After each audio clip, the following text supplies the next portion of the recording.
عنوان ہے تصوف کا مصداق۔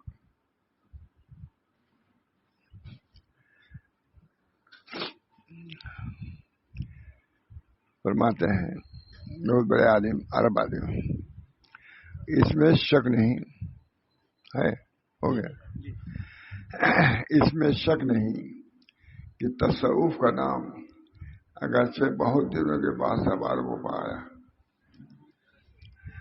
اس میں شک نہیں کہ تصوف کا نام اگرچہ بہت دنوں کے بعد زبانوں کو آیا، تاہم اس کا مصداق اسلام کے قرن اول میں بھی موجود تھا، جیسا کہ صاحب ابداع لکھتے ہیں، عرب عالم لکھ رہے ہیں، ظہرت تصوف فی القرون الاولی للاسلام وکان له شان عظیم وکان مقصود منه فی اول الامر تقویم الاخلاق وتہذیب النفوس وتربیزها باعمال الدین وجذبها الیہ وجعله اذعانا لها وتعریفها بحکمه واسراره بالتدریج۔ ماشاء اللہ صلی اللہ علیہ وسلم کر رہے ہیں عرب عالم، یعنی تصوف جس وقت اسلام کے قرن اول میں ظاہر ہوا تھا تو اس کے لیے ایک عظیم شان تھی۔ الابداع بہت زبردست کتاب فی مظاہر الابتداء، یعنی تصوف جس وقت اسلام کے قرن اول میں ظاہر ہوا تھا تو اس کے لیے ایک عظیم الشان تھی، یعنی وہ ایک عظیم المرتبہ چیز تھی۔ ابتداً اس سے مقصود تقویم الاخلاق و تہذیب النفوس اور طبائع کو اعمال دین کا خوگر بنانا تھا۔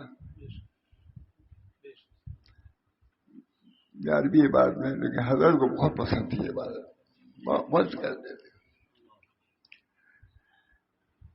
ابتداً اس سے مقصود تقویم الاخلاق، یہی تو صوفیہ یہی کہتے ہیں، پہلے اخلاق کو درست کرو۔ حضرت مولانا تھانوی رحمۃ اللہ علیہ کے ایک صاحب گئے، انہوں نے وظیفہ شروع کر دیا، کہا کیا کرتے ہیں؟ فلاں وظیفہ ہم پڑھتے ہیں۔ کہا تم کو کیا معلوم کہ تم کو کیا کس چیز کی ضرورت ہے؟ ہو سکتا ہے کہ میں ابھی وظائف نہ بدلاتا، اخلاق کی درستگی کو کہتا ہے یا سورہ فاتحہ بش کراتا ہے یہ کرتا ہے، بہت سے اس کے درجات ہیں، تم نے وظیفہ کیسے شروع کر دیا؟ ابتداً اس سے مقصود تقویم الاخلاق، اخلاق کو درست کرنا، اعتدال پر لینا، تہذیب النفوس، طبائع کو اعمال دین کا خوگر بنانا، یہ ہے تصوف کا مقصود۔ جامع عرب عالم نے کہا اس کو تقویم الاخلاق کو درست کرنا، صبر ہے اور قناعت ہے، توکل ہے، تواضع ہے۔ آدمی سمجھ لے کہ میں متواضع ہوں، نہیں، اس کے متعلق تم کو تحقیق کرنے ہوگی کہ تواضع کہتے کس کو کہتے ہیں، توکل ہے کیا چیز؟